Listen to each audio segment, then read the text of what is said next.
നമുക്ക് അരവിന്ദിന്റെ മക്കളുടെ നാളത്തെ നല്ലൊരു കഥ കേട്ടാലോ? വീഡിയോ ഇഷ്ടപ്പെടുവാണെങ്കിൽ ഒന്ന് ലൈക്ക് ചെയ്ത് ഹൈപ്പ് ചെയ്യാൻ മറക്കരുതേ. അതോടൊപ്പം തന്നെ ആദ്യമായി കാണുന്നവരാണെങ്കിൽ സബ്സ്ക്രൈബ് ചെയ്യാനും മറക്കരുത് കേട്ടോ.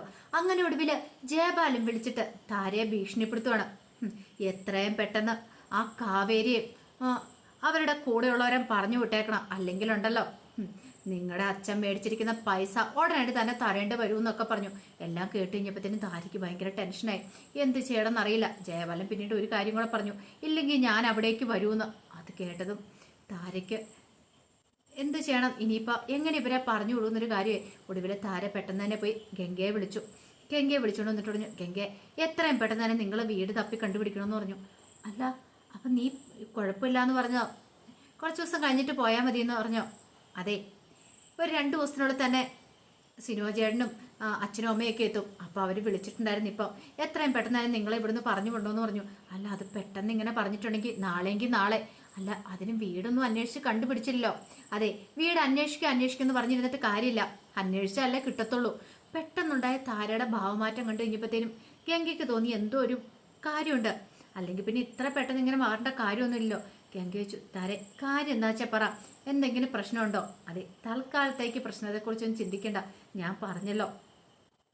അങ്ങനെ ഗംഗയ്ക്ക് ഭയങ്കര വിഷമമായിപ്പോയി. ഗംഗ മുറിയിലേക്ക് എന്നിട്ട് കാവേരിയുടെ ഒക്കെ കാര്യം പറയണം. രാധൻ പറഞ്ഞു, അല്ല പെട്ടെന്ന് ഇങ്ങനെ ആ കൊച്ചു പറഞ്ഞിട്ടുണ്ടെങ്കിൽ നമ്മളെങ്ങനെ മാറും? കാവേരി പറഞ്ഞു, അച്ഛമ്മേ നമ്മൾ അവർക്ക് ഒരു കാരണവശാലും ശല്യമാവാൻ പാടില്ല. അവര് നമുക്കൊരു ദിവസമെങ്കിലും കിടക്കാൻ തന്ന അത് നമ്മുടെ ഭാഗ്യം കൊണ്ടാന്ന് കരുതിയാൽ മതി. അല്ല നമ്മളെപ്പോഴാളും മാറി കൊടുക്കേണ്ടതല്ലേ? ഒരു ദിവസം മുമ്പെങ്കിൽ ഒരു ദിവസം മുമ്പ്. അല്ല ഇടപെടിന്ന് മാറാൻ പറഞ്ഞാൽ നമ്മൾ ഇങ്ങോട്ട് എങ്ങനെ മാറും?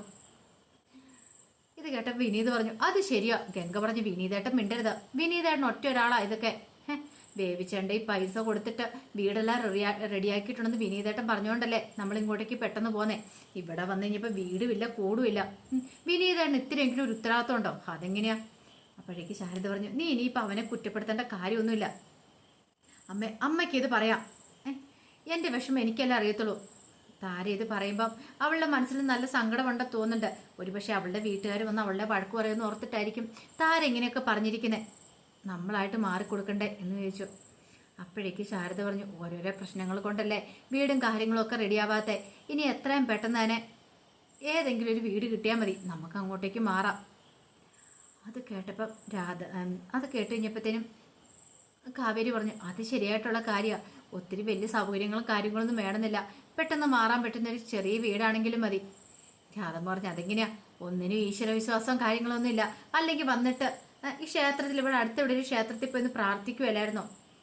ഒരു കാവേരി ശാരദ പറഞ്ഞു, അമ്മേ ഇവിടെ അടുത്തൊരു ക്ഷേത്രം ഉണ്ടെന്ന് താര ചേച്ചി പറഞ്ഞിട്ടുണ്ടായിരുന്നു. ഒരു കാര്യം ചെയ്യാം, നമുക്ക് നാളെ അവിടെ പോയെന്ന് പ്രാർത്ഥിക്കാം.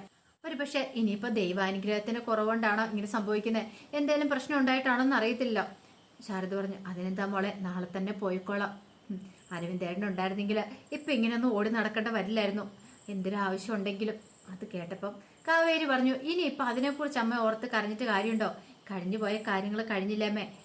ഇങ്ങോട്ടേക്ക് പോന്നു കഴിഞ്ഞിട്ടുണ്ടെങ്കിൽ ഇനി പഴയ കാര്യങ്ങളൊന്നും ചിന്തിച്ചു കരയില്ല എന്നൊക്കെ അമ്മ വാക്ക് തന്നാ, എന്നിട്ടാണോ വീണ്ടും അന്ന് തന്നെ പറഞ്ഞുകൊണ്ടിരിക്കുന്നത്. അതൊന്നും സാരമില്ല മോളെ, ഓരോന്നൊക്കെ ഓർത്ത് കഴിഞ്ഞപ്പോൾ ആ സമയം ജയപാലിന് ഭയങ്കര സന്തോഷമായിരുന്നു. ഒരു കാരണവശാലും അവറ്റകൾക്ക് വീട്ട് കിട്ടാനായിട്ട് പാടില്ല. എങ്ങനെ എന്താണെന്ന് അറിയണം. ഇനി അലഞ്ഞ് തിരിയണം തെരുവിൽ കൂടെ. ഈ ജയപാലിനത് കാണണം. പിന്നീട് ജയപാലൻ ചെന്നിട്ട് രാഘവനോട് പറഞ്ഞു, മോളെ നീ വിഷമിക്കൊന്നും വേണ്ട, നിന്നെ സങ്കടപ്പെടുത്തി അവൾക്കിട്ടുള്ള പണി എന്താണെങ്കിലും ഞാൻ കൊടുക്കാൻ തുടങ്ങിയിട്ടുണ്ട്. രാഘവനി പറഞ്ഞു, അത് വേണോ വച്ചാ ആ ഒരു നിമിഷത്തിന് വേണ്ടിയാ ഞാനും കാത്തിരുന്നേ. അവള് എൻ്റെ ജീവിതം തല്ലിക്കെടുത്തിയവളാ, അവളെ വെറുതെ വിടാൻ പാടില്ല എന്ന് പറഞ്ഞു. മോളെ നീ എന്തുകൊണ്ട് വിഷമിക്കണ്ട, കണ്ടു അധികം വൈകാതെ നമുക്ക് ആ വാർത്ത കേൾക്കാനായിട്ട് പറ്റൂന്ന് പറഞ്ഞു. അത് കേട്ടപ്പോൾ രാഗിണിക്ക് സന്തോഷമായി. തൻ്റെ ജീവിതം തകർത്തവളല്ലേ അവൾ ഒറ്റ ഒരുത്തി കാരണമാണ് നിവിൻ തൻ്റെ കഴുത്തിൽ താലി ആർത്താതെ പോയത്. അപ്പം പിന്നെ ജീവിതകാലം മുഴുവനും തനിക്ക് അവളോട് ദേഷ്യമായിരിക്കും. ആ ദേഷ്യം ഇനി എത്ര കാലം കഴിഞ്ഞാലും മാറാനും പോകുന്നില്ല എന്നൊരു ചിന്ത കൂടിയിട്ടുണ്ടായിരുന്നു രാഗിണിയുടെ മനസ്സിൽ. അങ്ങനെ പിറ്റേ ദിവസമായി കഴിഞ്ഞപ്പോഴത്തേനും ശാരദ കാവേരിയും കൂടെ ക്ഷേത്രത്തിലേക്ക് പോവാണ്. പരിചയം ഉണ്ട ക്ഷേത്രമായിരുന്നില്ല, ആദ്യമായിട്ട് പോകുന്ന ക്ഷേത്രമല്ലേ. അങ്ങനെ അവിടെ ചെന്ന് മനോരി പ്രാർത്ഥിക്കുകയാണ്. രണ്ടുപേരുടെ മനസ്സിൽ ഒരു പ്രാർത്ഥന മാത്രമേ ഉണ്ടായിരുന്നുള്ളൂ, നീളമോളുടെ സർജറിയും കാര്യങ്ങളൊക്കെ നല്ല ഭംഗിക്ക് നടക്കണം. അതോടൊപ്പം തന്നെ മറ്റൊരു കാര്യം, വീട് റെഡിയാവണം. വീട് റെഡിയായിട്ടില്ല എതിരായിട്ടും. അങ്ങനെ പ്രാർത്ഥിച്ച് തിരിയുമ്പോഴത്തേനുമാണ് അംബിക മുത്തശ്ശി അങ്ങോട്ടേക്ക് വരുന്നത്. അംബിക മുത്തശ്ശി പതിവ് പോലെ തന്നെ ക്ഷേത്രത്തിൽ തൊഴുത് പ്രാർത്ഥിക്കാനായിട്ട് വന്നാണ്. അങ്ങനെ വന്ന് നോക്കുമ്പോൾ ശാരദ അവിടെ നിൽക്കുന്നുണ്ടു. അങ്ങനെ ശാരദ ആദ്യമായിട്ട് കാണുന്നതാണ്, ഇതിനും കൂടെ കണ്ടിട്ടൊന്നുമില്ല. അംബിക മുത്തശ്ശിയുടെ മനസ്സിലെ പ്രാർത്ഥന തൻ്റെ മകന് കൊച്ചുമാന് എത്രയും പെട്ടെന്ന് നല്ലൊരു ആലോചന വരണം. പാവം അവൻ്റെ ജീവിതം അങ്ങനെ തറന്നുകൊണ്ടിരിക്കുക. എൻ്റെ ഭഗവാനെ നല്ലൊരു പെൺകുട്ടിയെ കാണിച്ചറിഞ്ഞേ. അങ്ങനെ കണ്ണടച്ച് പ്രാർത്ഥിച്ച് തിരിഞ്ഞു നോക്കുമ്പോൾ കാവേരി അവിടെ പ്രാർത്ഥിച്ച് നിൽക്കുന്നുണ്ട്. ഒരു നിമിഷം അംബിക മുത്തശ്ശി ഒന്ന് ഞെട്ടിപ്പോയി. താൻ ഭഗവാനോട് പ്രാർത്ഥിച്ച് തിരിയുമ്പോൾ ഇവിടെയാണല്ലോ കാണുന്നത്. നല്ല ഐശ്വര്യമുള്ള മുഖം, തൻ്റെ കൊച്ചുമാൻ നരന് ചേരുന്ന ഒരു പെൺകുട്ടിയാന്ന് തോന്നേ. അങ്ങനെ അവളെ തന്നെ നോക്കുവാണ്. ഈ സമയത്ത് ശാരദ അംബിക മുത്തശ്ശിയെ നോക്കി. പെട്ടെന്ന് ശാരദ ചോദിച്ചു, അല്ല അതെന്താ ഇങ്ങനെ നോക്കണേന്ന് ചോദിച്ചു. അതോ അത് ആ കുട്ടി ഏതാന്ന് ചോദിച്ചു. അതെൻ്റെ മകളാ. ആണോ? നല്ല ഐശ്വര്യമുള്ള മുഖം. ഇത് കേട്ട് കഴിഞ്ഞപ്പം ശാരദ ഒന്ന് ചിരിച്ചു. പിന്നീട് അംബിക മുത്തശ്ശി പറഞ്ഞു, എൻ്റെ കൊച്ചുമോന് ചേരുന്ന പെൺകുട്ടിയാണല്ലോ എന്ന് ഞാനിങ്ങനെ മനസ്സിലാലോചിക്കുമായിരുന്നു. കൊച്ചുമോന? അതേന്നേ, എനിക്കൊരു കൊച്ചുമോനുണ്ട്. അവൻ്റെ കല്യാണം ഒന്നും നടന്നിട്ടില്ല. അവൻ്റെ കല്യാണം നടക്കണമെന്ന് പ്രാർത്ഥിച്ച് തിരിഞ്ഞു നോക്കി കഴിഞ്ഞപ്പോഴാണ് ഞാൻ അവളെ കണ്ടത്. അപ്പം എൻ്റെ മനസ്സിലൊരു തോന്നലുണ്ടായതാന്ന് പറഞ്ഞു. പിന്നീട് ശാരദയുടെ വിശേഷങ്ങളൊക്കെ തിരക്കുന്നുണ്ട്. ഇവിടെ ആദ്യമായിട്ടാണോ, എവിടെയാണ് താമസിക്കുന്നത്, എന്താണെന്നൊക്കെ തിരക്കി കഴിഞ്ഞപ്പോൾ ശാരദയുള്ള കാര്യങ്ങളൊക്കെ പറഞ്ഞു കഴിഞ്ഞപ്പോഴത്തേനും അവർ പറഞ്ഞു, സാരമില്ല, ഭഗവാൻ എന്താളും കൈവിടില്ല, അന്വേഷിച്ചിട്ടുണ്ട്, ഉറപ്പായിട്ടും ഇവിടെ വീട് കിട്ടുമെന്നൊക്കെ പറഞ്ഞു. ഇപ്പോഴേക്കും കാവേരി തൊഴുത് പ്രാർത്ഥന കഴിഞ്ഞ് അങ്ങോട്ട് വന്നു. അങ്ങനെ അംബിക മുത്തശ്ശിയെ പരിചയപ്പെടുന്നതൊക്കെ ഉണ്ട്. അങ്ങനെ അവർ സംസാരിക്കുന്ന സമയത്ത് അംബിക മുത്തശ്ശി പറഞ്ഞു, അതെ, ഞങ്ങളുടെ വീടിൻ്റെ അവിടെ ഒരു ഔട്ട് ഹൗസ് ഉണ്ട്. ഇപ്പം അവിടെ താമസക്കാരൊന്നുമില്ല, ഉണ്ടായിരുന്ന താമസക്കാർ പോയിന്ന് പറഞ്ഞു. അത് കേട്ടപ്പം ശാരദ പറഞ്ഞു, അല്ല ഞങ്ങളും ഒരു വീട് അന്വേഷിച്ചുകൊണ്ടിരിക്കുക. അല്ല നിങ്ങൾക്ക് സമ്മതം ഉണ്ടെങ്കിൽ നിങ്ങളൊന്ന് നോക്ക്, അത് ഇഷ്ടപ്പെടുവാണെങ്കിൽ നിങ്ങൾ അവിടെ ഒന്ന് താമസിച്ചോളാൻ പറഞ്ഞു. അപ്പോഴേക്കും കാവേരി പറഞ്ഞു, അല്ല വാടക അതിനെക്കുറിച്ചൊക്കെ നമുക്ക് സംസാരിക്കാം, നിങ്ങൾക്ക് ഇഷ്ടമുള്ളത്രയും കാലം താമസിക്കാം. ഇപ്പം ആ കൊച്ചിൻ്റെ സർജറി കഴിക്കുന്നോടം വരെയല്ലേ, അതുവരെ നിങ്ങൾ അവിടെ ഒന്ന് കഴിഞ്ഞോ, ഇനി വാടകയൊന്നും ഞങ്ങൾക്ക് കിട്ടിയില്ലെങ്കിലും വേണ്ടില്ല എന്ന് പറഞ്ഞു.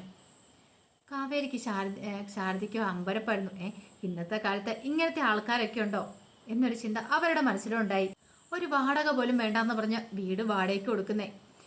ഒരു കാഞ്ച്, നിങ്ങൾ എന്നോടൊപ്പം വാ, ഞാൻ വീട് കാണിച്ചു തരാം, ഇഷ്ടപ്പെടുവാണെങ്കിൽ അങ്ങോട്ട് മാറിക്കോളാൻ പറഞ്ഞു. അങ്ങനെ അവരെയും കൂട്ടിപ്പോയി. ഒരു വലിയ വീടിൻ്റെ മുന്നിൽ നിന്ന് കാർ നിർത്തി. അംബിക മുത്തശ്ശി ഇറങ്ങിയിട്ട് പറഞ്ഞു, ബാ എന്ന് പറഞ്ഞു. അങ്ങനെ അവരെയും കൂടെ കൂട്ടി അകത്തേക്ക് പോവാണ്.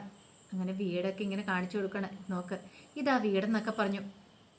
കാവേരിക്കും ശാരദയ്ക്കും ഭയങ്കരമായിട്ട് ഇഷ്ടപ്പെട്ടു.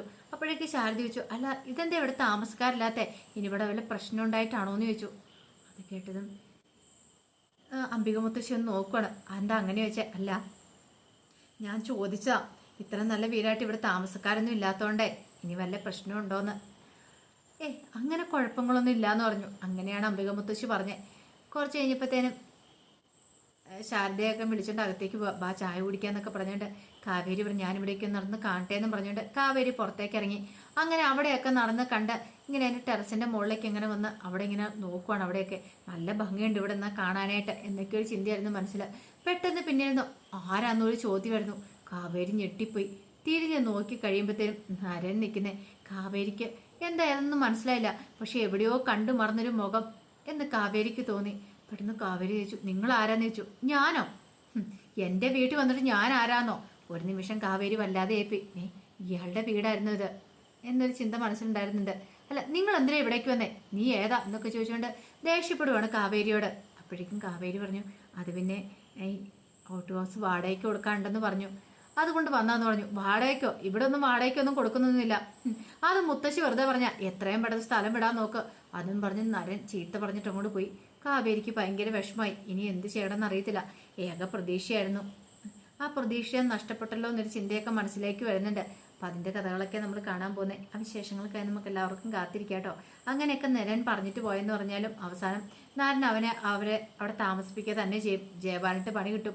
ജയപാലൻ പഠിച്ചു പണി വന്നിട്ട് നോക്കുന്നുണ്ട് അവർക്ക് ഒരു വീട് പോലും വാടകയ്ക്ക് കൊടുക്കാതിരിക്കാൻ വേണ്ടിയിട്ട്. പക്ഷെ അതൊന്നും നടക്കുന്നില്ല. ഒടുവിൽ നാരനെ വെല്ലുവിളിച്ചിട്ടും നാരൻ അവരെ അവിടെ താമസിപ്പിക്കുന്നൊക്കെയുണ്ട്. അതിൻ്റെ കഥകളൊക്കെ നമുക്ക് എല്ലാവർക്കും കാത്തിരിക്കാം. ഒരിക്കൽ കൂടി എല്ലാവർക്കും ശുഭരാത്രി നേർന്നുകൊണ്ട് നിർത്തുന്നു. നന്ദി.